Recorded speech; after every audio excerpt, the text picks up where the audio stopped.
grupo de niños sale a jugar en la calle. Entre ellos, un niño de apenas 6 años. Nada fuera de lo común. Pero el niño nunca regresa a casa. Las horas pasan. El silencio reemplaza las risas. La familia y el barrio lo buscan desesperados. 2 días después, lo encuentran.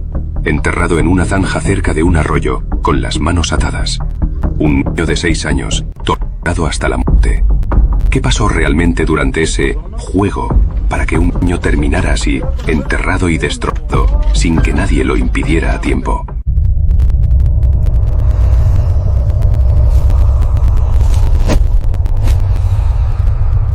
Antes de que un hallazgo estremeciera a toda la comunidad de Chihuahua, esta historia comenzaba de la forma más cotidiana posible. Con un niño de apenas 6 años. Su nombre era Christopher Raimundo Márquez Mora. Vivía en la colonia Laderas de San Guillermo, en el municipio de Aquiles Cerdán, una zona donde los vecinos se conocían y los niños todavía jugaban libremente en las calles y terrenos baldíos. Christopher era de esos niños que iluminaban el barrio, siempre alegre, siempre sonriente, siempre activo.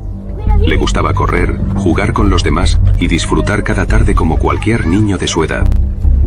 Lo conocían como un pequeño lleno de vida, de esos que no podían quedarse quietos. ¿Cómo era el niño? Pues siempre lo veía sonriendo, era de esos niños que traen alegría, ¿sabes? No se estaba quieto ni un segundo el chamaco, siempre andaba corriendo para todos lados. En casa, su familia lo veía como el centro de todo. Tenía sueños simples: jugar, divertirse, seguir siendo niño. Nada en su día a día parecía fuera de lo normal. Nada hacía pensar que algo estaba a punto de cambiar para siempre. Pero todo ocurrió en cuestión de horas. La tarde del 14 de mayo de 2015, Christopher salió a jugar como hacía casi todos los días. No era nada inusual, era parte de su rutina. Los niños del vecindario solían reunirse en las calles cercanas o en los terrenos baldíos junto al arroyo. Ese día tampoco parecía diferente. Nadie notó nada extraño. Nadie sospechó que algo andaba mal. Pero con el paso del tiempo, Christopher no regresó a casa. Al principio, su familia pensó que simplemente se había entretenido más de la cuenta, que volvería en cualquier momento, como siempre. Pero los minutos se convirtieron en horas. La tarde dio paso a la noche, y la preocupación empezó a convertirse en angustia. Pues al principio pensamos que estaba con otros niños, pero ya cuando se hizo de noche y no regresaba, ahí fue cuando dijimos, algo no está bien. La familia salió a buscarlo desesperadamente. Preguntaron en las casas vecinas, recorrieron las calles, buscaron en los lugares donde solía jugar. Nadie sabía nada. Nadie lo había visto regresar. La tranquilidad del barrio comenzó a romperse. La incertidumbre se apoderó del ambiente, y lo que parecía una tarde normal de juegos se convirtió en una noche de puro terror, porque Christopher había desaparecido, sin dejar rastro, sin explicación, y mientras su familia lo buscaba sin descanso, nadie imaginaba que la respuesta a su desaparición ya estaba oculta bajo la tierra, esperando ser descubierta. La desaparición de Christopher Raimundo Márquez Mora encendió la alarma en la colonia Laderas de San Guillermo, en el municipio de Aquiles Cerdán, Chihuahua. Su madre, Concepción Mora, lo buscaba desesperadamente. En 10 minutos que me metí a apagar una olla de frijoles, ya no estaba. Relataría después con dolor. La familia y decenas de vecinos se unieron a la búsqueda. Recorrieron calles, casas, terrenos baldíos, arroyos y cerros una y otra vez durante toda la noche y el día siguiente. Pero no había rastro del niño. Nadie sabía dónde estaba. Y lo más inquietante era que Christopher había desaparecido en un lugar donde todos se conocían, donde los niños jugaban libremente en las calles y cerca del arroyo. Un barrio donde, en teoría, nada malo debía pasar. Con el paso de las horas, la búsqueda se volvió más intensa. Los vecinos y la familia comenzaron a reconstruir los últimos momentos en que fue visto. Poco a poco, una versión empezó a repetirse entre los niños del vecindario. Christopher había estado jugando, no solo, con otros niños del mismo barrio, niños que hasta ese momento nadie consideraba sospechosos. Pues Aquí todos los niños jugaban juntos, o sea, eran vecinos, se conocían de siempre. Nunca pensamos que algo así pudiera pasar, la verdad no. ¿Y usted los veía seguido? Sí, todos los días casi. Se juntaban aquí en la esquina. Los investigadores de la fiscalía comenzaron a interrogar a los menores que habían estado con él esa tarde.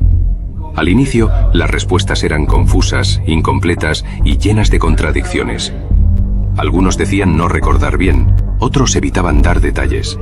Pero había algo que no encajaba. Algo en sus versiones no cerraba. Fue entonces cuando apareció una palabra que cambió el rumbo de la investigación. Según los propios menores, habían estado jugando a simular un secuestro. Atar, esconder, hacer como si alguien estuviera plagiado. Para muchos vecinos, parecía solo una idea infantil, una imitación de lo que veían en el entorno. Pero los investigadores no estaban convencidos. Había demasiadas inconsistencias, demasiadas dudas. Cuando empezamos a escuchar eso del juego del secuestro, la neta, algo no nos cuadraba, no tenía sentido, las versiones eran muy raras. ¿Por qué raras? Pues todos contaban diferente. Mientras las entrevistas continuaban, la presión aumentaba. La desaparición ya no parecía un hecho casual. Algo grave había ocurrido durante ese juego. Algo que los niños no estaban contando por completo. La comunidad comenzó a sentir miedo. Padres llamaban a sus hijos temprano. Las calles se vaciaron más rápido que nunca. Y justo cuando la incertidumbre era mayor, en la madrugada del 15 de mayo, en una de las casas del barrio, uno de los menores de 15 años no podía dormir. Despertó a su hermana, le dijo que escuchaba la voz del negrito, como le decían a Christopher, que tenía mucho miedo. Se tiró al suelo alterado y empezó a confesar. Su propia madre, al verlo tan nervioso y que no le hacía caso, decidió llevarlo a la fiscalía. Allí, el menor admitió saber exactamente dónde estaba Christopher. Y lo más impactante, él mismo guió a las autoridades hasta el lugar. Una zona de tierra removida cerca del arroyo. Porque la verdad estaba a punto de salir a la luz. El menor de 15 años indicó un lugar específico. Una zona apartada, cerca de un arroyo en la misma colonia Laderas de San Guillermo. Un sitio donde, según sus propias palabras, habían dejado a Christopher después del juego. Los agentes se movilizaron de inmediato junto con peritos y el menor, quien los guió personalmente hasta el punto exacto. El lugar era solitario, con poca visibilidad y rodeado de maleza. Al llegar, algo llamó inmediatamente la atención de los investigadores. Un sector de tierra removida, como si alguien hubiera cavado apresuradamente y tratado de cubrirlo con ramas y piedras. Los agentes comenzaron a excavar, primero con cuidado, luego con urgencia creciente. Y en cuestión de minutos, el 16 de mayo de 2015, lo confirmaron. Debajo de la tierra, en una zanja poco profunda cerca del cauce del arroyo, estaba el cuerpo de Christopher Raimundo Márquez Mora. Enterrado boca abajo, con las manos atadas. El silencio invadió el lugar. La búsqueda había terminado, pero la realidad era mucho más dura y cruel de lo que cualquiera podía imaginar. Nomás a él lo tomaron como se... lo golpearon, hicieron todo lo que hicieron, le quitaron su vida a un inocente. El hallazgo confirmó que lo ocurrido no había sido un accidente ni un simple extravío. Los investigadores regresaron con los menores, esta vez con la evidencia frente a ellos. Y fue entonces cuando las declaraciones comenzaron a desmoronarse y a revelar la verdad. El juego al secuestro había existido. Lo ataron de manos y pies, lo golpearon con un palo espinoso y le arrojaron piedra al rostro. Le colocaron un palo en el cuello para asfixiarlo. Le quitaron los ojos. Cuando cayó al suelo, uno de ellos le clavó una navaja varias veces en la espalda. La madre, Concepción o Tania Mora, no pudo ver el cuerpo de su hijo debido a la gravedad de las lesiones, según los mismos familiares. Lo que inició como algo aparentemente inofensivo, se salió completamente de control. Ya no era un juego, era algo irreversible. En medio del miedo y el pánico, tomaron una decisión que marcaría para siempre la historia. Intentaron ocultarlo todo. Cavaron un hoyo, lo enterraron y cubrieron el lugar con ramas y tierra para que nadie lo encontrara. Pero no lo lograron, porque la verdad siempre encuentra la forma de salir. Y ahora toda la ciudad, y pronto todo el país, lo sabía. Lo que había ocurrido no solo era impactante, era incomprensible. Y mientras la investigación avanzaba, una pregunta comenzó a pesar sobre todos. ¿Cómo algo que empezó como un juego entre niños pudo terminar en una tragedia tan profunda y brutal?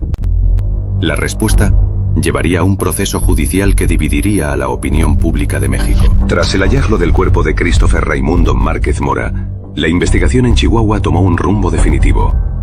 Los responsables ya no eran una incógnita. Eran 5 menores de edad del mismo barrio. 2 de 15 años, 2 niñas de 13 años y un niño de 12 años.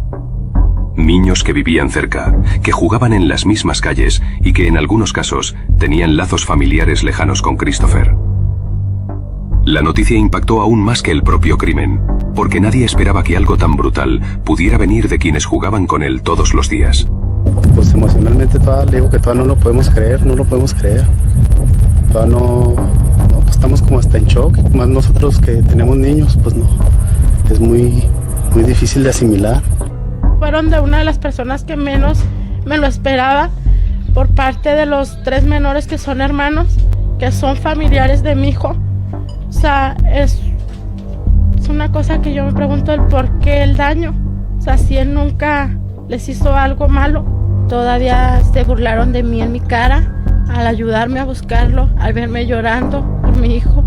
Día y noche busca y busque a mi bebé y ellos conmigo en un lado. El caso avanzó rápidamente hacia el sistema de justicia para adolescentes. Las autoridades presentaron las pruebas, las declaraciones de los menores, el lugar del entierro, la reconstrucción de los hechos y las evidencias forenses. Durante el proceso se confirmó lo que había ocurrido aquella tarde del 14 de mayo de 2015. Lo que comenzó como un juego al secuestro escaló hasta convertirse en una tortura brutal e irreversible. ¿Por qué lo hicieron? Eran niños juzgando a otros niños y eso le pega a uno distinto. No te enseña a nadie cómo manejar algo así. Miren, en sus declaraciones lo dijeron así, tal cual. No nos caía porque siempre estaba feliz. Ese fue el motivo. Le quitaron la vida nomás por eso, porque no soportaban verlo sonreír. El juicio generó una ola de indignación en todo México.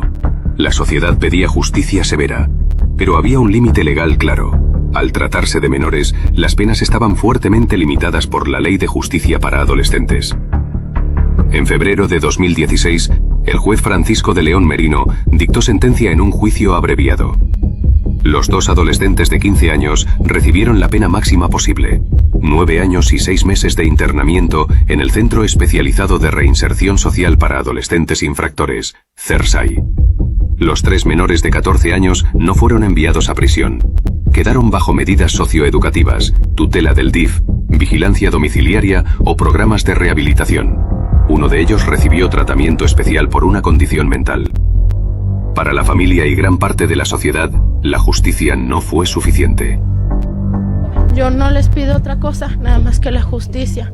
Que sean juzgados a la medida de que ellos hicieron su crimen con la hazaña que tuvieron para mi hijo. Mi hijo era un niño de 6 años, no les hacían nada. No voy a parar, señora. No voy a parar hasta que se haga justicia. Así sea hasta el último día de mi vida, voy a luchar para que se haga justicia. La madre de Christopher, Concepción Mora, apeló públicamente las sentencias y manifestó su profundo desacuerdo. Hubo protestas, marchas y una petición masiva en change.org exigiendo penas más severas. El caso desató un debate nacional sobre la violencia entre niños, la influencia del entorno, Chihuahua aún marcado por años de violencia del narco, y las limitaciones de la ley para adolescentes infractores. La historia no terminó en los tribunales. Se convirtió en un símbolo doloroso, un reflejo de algo más profundo en la sociedad mexicana. Años después, el caso sigue siendo recordado, no solo por la brutalidad del crimen, sino por lo que representa. Una infancia interrumpida de la forma más cruel, una comunidad marcada para siempre, y una pregunta que aún duele. ¿Cómo puede surgir tanta violencia en un lugar donde debería existir inocencia? Hoy, en la colonia Laderas de San Guillermo, la vida continúa. Las calles siguen ahí, los niños siguen jugando, pero nada es igual. El nombre de Christopher permanece en la memoria colectiva como un recordatorio. como una herida abierta que no cierra fácilmente.